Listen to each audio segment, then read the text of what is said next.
حضرت عثمان غنی رضی الله تعالی عنہ په اعزازاتو کې د په خصوصیاتو کې یو اعزاز یو خصوصیت دام دا چې دته د ذوالنورین لقب ملو شوی ده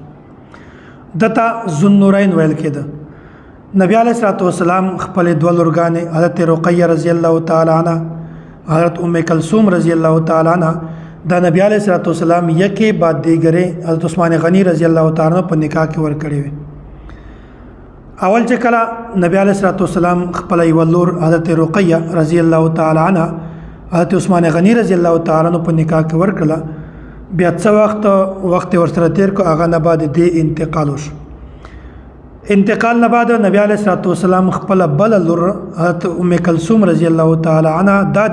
حضرت عثمان غنی رضی الله تعالی عنہ په نکاح کې ور کړه بیا په هغه نه بعد نبی علیه الصلوۃ والسلام ورته فرمایي دا جبرائیل امین ده دا څه وایي دا د الله تعالی حکم ده الله تعالی فرمایي چې اے نبی د خپل لور حضرت عثمان غنی رضی الله تعالی عنہ ته په نکاح کې ورک نو چې څو وخت لري حضرت ام کلثوم رضی الله تعالی عنها د دې هم انتقال وشو هغه نه بعد حضرت عثمان غنی رضی الله تعالی عنہ ډیر زیات پریشان شو همیشه به د خفه او پریشان وو دا یو فطرتي خبره هم ده چې دا خزه او خوند دا یو داسې جوړې دي چې کله هم دا سره جدا شي بیا پریشانی یو قدرتی خبره ده چې پریشانی په هر انسان باندې راځي چې کله حضرت ام کلثوم رضی الله تعالی عنها د دغه دنیا نه ولاړه نبی حضرت عثمان غنی رضی الله تعالی عنہ ډیر زیات پریشان نبی علیه الصلوۃ والسلام چې کړه دا ولید د پریشانی ولله ورته وی په روایتو کې دا خبر راځي وای کچیرته د ما څلويشت لوران دی وای ما به یکه بدی غره یوا په بل نه بعد ما به ټول د تا په نکاح کې درکړیو خوندې خو جمع کېدای نشي خو چې یو وفات کېدل ما بل درکولای بل وفات کېدل ما بل درکولای بل وفات کېدل ما بل درکولای په بعضی روایتو کې دا راځي او نبی علیه الصلوۃ والسلام فرمایلی دي چې کچیرته د ما سل لوران هم وای ما به ټول تا ته یکه بدی غره تا په نکاح کې درکړیو نو دا څومره د اعزاز خبره ده څومره د فضیلت والا خبره ده څومره خصوصیت ده د عثمان غنی رضی الله تعالی دا حضرت عثمان غنی رضی الله تعالی د اعزاز دا صرف د تملاو شوی ده د زمکه په مخ باندې بل داسې کس نشته چې هغه په نکاح کې د پیغمبر دوه لورانې وي دا اعزاز دا خصوصیت د حضرت عثمان غنی رضی الله تعالی تحصیل شوی ده چې د په نکاح کې یکه بعد دیګره دوه لورګانې د پیغمبر علیه الصلوۃ والسلام د په نکاح کې وي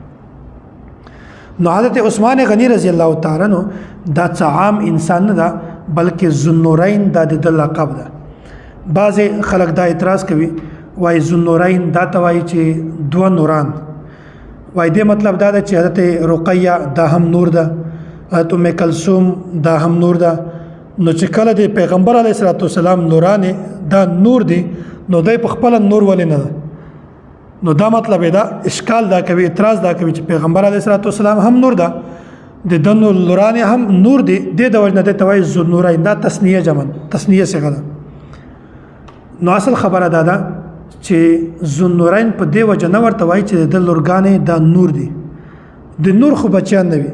د یو خبره دا ثابتېږي چې نبی علیه الصلوۃ والسلام زمن یا لورانې د تسلیم کړلې دا ته نور نه مونږ نشو ویلې ځکه چې ماشومان بچیان لورانې دا د بشر وي د نور نشي کېدلی دومره خبره چې کوم په دې ځای کې حضرت عثمان غنی رضی الله تعالی عنہ دا اعزاز حاصل شوی د ذوالنورین والا دې مطلب کله هم دا نه چې دا دواړه نوران دي نبی علیه الصلوۃ والسلام نوران دي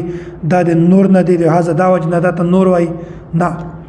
دا ذوالنورین دا مطلب نه ده بلکې ذوالنورین دا مطلب ده چې نبی علیه الصلوۃ والسلام دوه لورګانې د حضرت عثمان غنی رضی الله تعالی عنہ په نکاح کې بهرحال دغه یو ځان ته خبره وا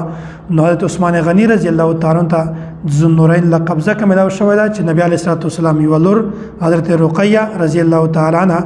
د په نکاح کې وچ هغه کله وفات شوه بیا نبی علیه الصلوۃ والسلام بل لور حضرت ام کلثوم رضی الله تعالی عنها دا هم د نبی علیه السلام دته په نکاح باندې ورکړه او دغه رنګ حضرت عثمان غنی رضی الله تعالی عنہ یو بل لقب هم ملاو شوی ده ذل حجرتین نو دا نبی علیه الصلوۃ والسلام په حکم سره د اول هجرت د حبشه طرف ته کړو د حضرت سیده رقیه رضی الله تعالی عنها سره بیا په غنه بعد دوم هجرت حضرت عثمان غنی رضی الله تعالی عنہ دغه مدینه ته کړو نو دا دواړه چې کوم د هجرتونه کړي دي سفر یې کړی دا صرف د اسلام لپاره ده